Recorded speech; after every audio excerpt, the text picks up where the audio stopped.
bienvenidos a mi canal de Naming Lawson. Hoy voy a hablar del libro V. de Thomas Pynchon. V. Un libro abierto, dos líneas, la del escritor y el lector, que se encuentran en un punto, el libro. Los libros de Pynchon, la realidad de las cosas, el infinito pormenor que decía el maestro Escotado. Para mí leer un libro de Pynchon es una garantía de disfrutar y V no ha sido una excepción. Como en todos los libros que he leído de Pynchon, sus elementos son naturales, es decir, caóticos. La literatura de Pynchon es una literatura libre y no sé hasta qué punto de una forma deliberada. A ver, lo que quiero decir es que en sus libros no hay una trama o una mecánica que vaya encorsetando o forzando su literatura a medida que vamos avanzando a través de sus páginas. Pynchon te va a salir por donde le da la gana, y si hay una trama con la que conectas, de repente empieza otra que te puede parecer no tan interesante y de la otra ya nunca más se supo o la retoma 300 páginas después. Os haré una aclaración a título individual. He ido apuntando los personajes del libro, porque si no después creo que sus libros tienen más personajes de los que hay en realidad.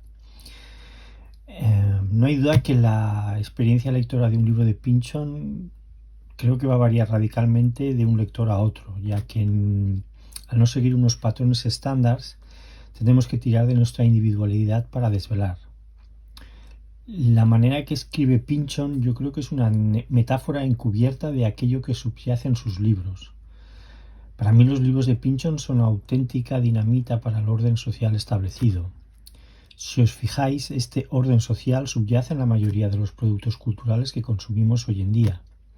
Un poco en la línea que apuntaba Adorno y Horkheimer en su dialéctica de la Ilustración, que decían que el propósito de la razón es el control de la naturaleza, pero es que nosotros mismos somos parte de la naturaleza, y esas ideas que nacieron de la Ilustración se han convertido en un monstruo que nos controla casi todo lo que hacemos.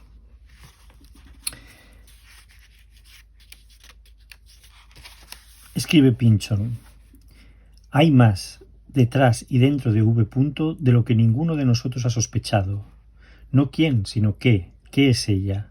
Quiera Dios que nunca me vean la obligación de escribir la respuesta, ni aquí ni en ningún informe oficial. V. es la búsqueda constante de un sinsentido que puede ser una mujer, pero ni siquiera tenemos claro si realmente es una mujer en un principio. Es un deambular por la vida teniendo la falsa sensación de libertad de perseguir un sueño creado por otros y que ni siquiera nosotros mismos sabemos de qué se trata. Detengámonos por un instante, pensemos en nuestra vida. ¿Perseguimos nuestros sueños? Es decir, ¿son realmente nuestros sueños o son cosas que nos han ido inculcando desde pequeños? ¿Tiene algún sentido dicha búsqueda? En una reseña que hice del libro de Pynchon Contraluz, comentaba Fabián que la física y la matemática no le interesaban, pero que el tema familiar y los capítulos de western hacía que la novela funcionara muy bien para él. Aparte de ser un comentario muy pinchoniano, creo que tiene razón. Es decir, conectar con alguna de las tramas que escribe Pynchon me ha posibilitado de los momentos más satisfactorios como lector. Y en este libro hay un montón de ejemplos de esto. Por ejemplo, el capítulo 5, que se titula En el que Stencil casi se va al oeste con un caimán, para mí es un capítulo para partirte de risa. Es una auténtica locura. Yo no podía parar de reír, imaginándome a Benny de la brigada anticaimanes persiguiendo por las cloacas de Nueva York lo que creía que era un caimán, pero que realmente se trataba de Stencil, el personaje que habla del mismo siempre en tercera persona y que había bajado a las alcantarillas en búsqueda de V. Que en ese caso era una rata, pero una rata física, llamada Rebeca, que esa rata quería ser monja y además dicha rata era amante de un cura que había decidido adoctrinar a las ratas, ya que pensaba que habría un apocalipsis en el que solo sobrevivirían las ratas. Es decir, es una auténtica locura. Los libros de Pynchon son una auténtica locura. También hay la historia de Mondaugen, cuyo contexto geográfico e histórico es la colonización alemana del África sudoccidental, en la cual una comunidad de personas se deciden aislar de las atrocidades que se están cometiendo en el exterior y se dedican a realizar una fiesta tras otra, producto de las riquezas generadas en las tierras de las personas que se están masacrando en el exterior. Permitidme leeros de este capítulo un extracto. Dice lo siguiente: el mundo desaprueba ahora que la juventud se mueva en un vacío. Insiste en que hay que ocuparse de la juventud, utilizarla, explotarla. Ya no hay tiempo para travesuras y ya no hay más beisurs. Esto, aparte de recordarme unas palabras que escribió Leopardi sobre la educación, ¿no es algo un poco profético? ¿Qué hacemos con nuestros hijos? No los ocupamos hasta la saciedad, que si parte del colegio, clase de deporte, clase de no sé qué, es constantemente tenerlos ocupados. Hay otro capítulo que se titula Confesiones de Fausto Maistral, que es el padre de Paula, y me parece muy interesante, o me gustó mucho la manera que narra su historia, cómo se va dividiendo él mismo en diferentes personajes, en Fausto I, Fausto III, Fausto II, Fausto IV, en función de circunstancias claves que transformaron su manera de ser. Me acordaba de este libro de Derek Parfit, titulado Razones y Personas, y el motivo que me acordara de este libro era porque, si mal no recuerdo, este libro me hacía cuestionar si yo era un ser único o si no era una multiplicidad de seres que la doctrina vigente ha decidido englobar en un único ser. Esta separación del yo narrativo y el ente físico también se ve en el personaje de Stenzel, como he dicho antes, es decir, un personaje que se refiere al mismo constantemente en tercera persona.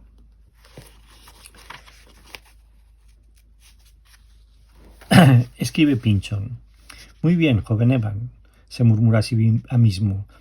Tenemos que seguir este juego hasta el final. Entra en escena Godolphin, el veterano espía. Examinó detenidamente la pitillera en busca de muelles ocultos.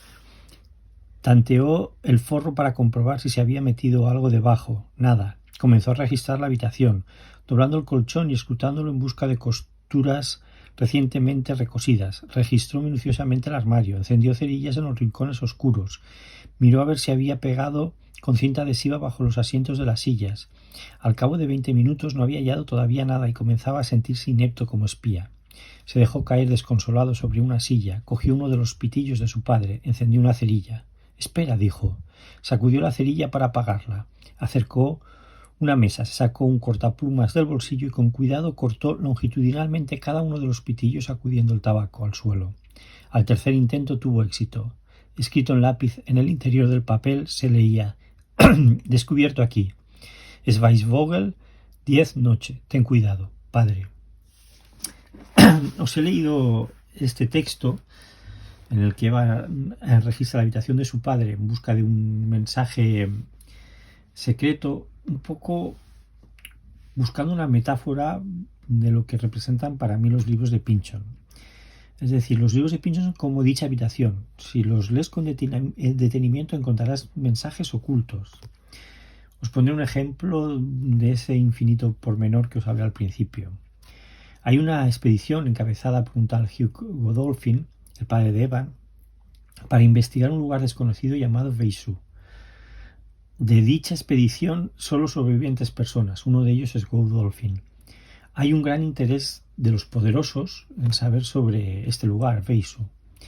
Una de esas personas interesadas en saber más sobre Beisu es Stenzel, el personaje obsesionado con la búsqueda de V. Fijaros en los nombres: Godolphin, que significa vamos delfín. Recordemos que en la mitología griega los delfines son los que salvan a los hombres de naufragar. Y la palabra Beisu, que si os la deletreo es Vheissu, pero esa palabra, si la descomponemos en sonidos, nos sale V is you, es decir, V eres tú, la búsqueda de ese enigma que no sabemos, que es realmente una búsqueda a uno mismo. ¿Realmente el poder está obsesionado en conocernos? Este libro es de los años 60, pero me parece profético en ese aspecto. O quizás tal vez yo estoy viendo fantasmas donde no los hay, ¿no? Escribe Pynchon: si hay alguna moraleja política que sacar de este mundo, escribió en cierta ocasión Stencil en su diario, es la de que conducimos los asuntos de este siglo con una intolerable doble visión, derecha e izquierda, el invernadero y la calle. La derecha tan solo puede vivir y trabajar herméticamente en el invernadero del pasado, mientras que fuera la izquierda prosigue su labor en las calles manipulando la violencia multitudinaria, y solo puede vivir en el paisaje soñado del futuro. ¿Qué ha pasado con el presente real, con los hombres apolíticos, con la media áurea, que una vez fuera respetable, obsoleta, o en todo caso se ha perdido de vista? En un occidente con tales extremos nos cabe esperar como mínimo un populacho altamente alienado dentro de no tantos años. Bueno,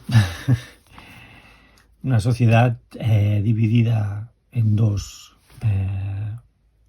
en teoría, líneas, la izquierda, la derecha, una sociedad alienada. Si estas palabras de los años 60 son proféticas o no, pues eso lo dejo a interpretación de cada uno, ¿no? A lo largo del libro va mutando constantemente y finalmente el juego se acaba y con él su lectura. Las dos líneas que conforman esa V son dos líneas temporales que se van entremezclando a lo largo del libro y cuyo punto de unión y origen es esa misteriosa mujer, la Victoria Wren, o tal vez no. ¿Qué más da? Como decía al principio, no se trata de saber el qué, sino de disfrutar de su búsqueda. Por eso Pynchon decide finalmente no desvelar. Por último, dejadme que os lea este extracto.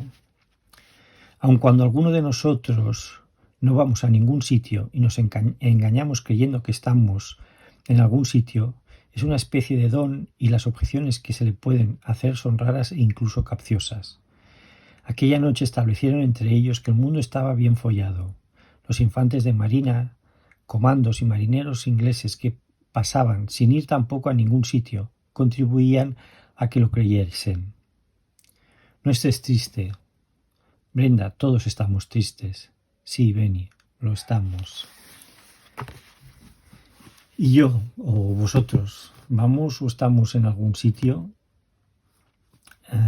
La literatura de Pynchon me devuelve al mundo que perdí hace ya mucho tiempo, de cuando era un niño, en el que todo era nuevo, distinto, diferente, en el que no tenía un papel que representar, al ser de derechas o de izquierdas, español o francés, hombre o mujer, cristiano o musulmán, sino que la brújula de la curiosidad era la que señalaba mi norte. Gracias por escuchar.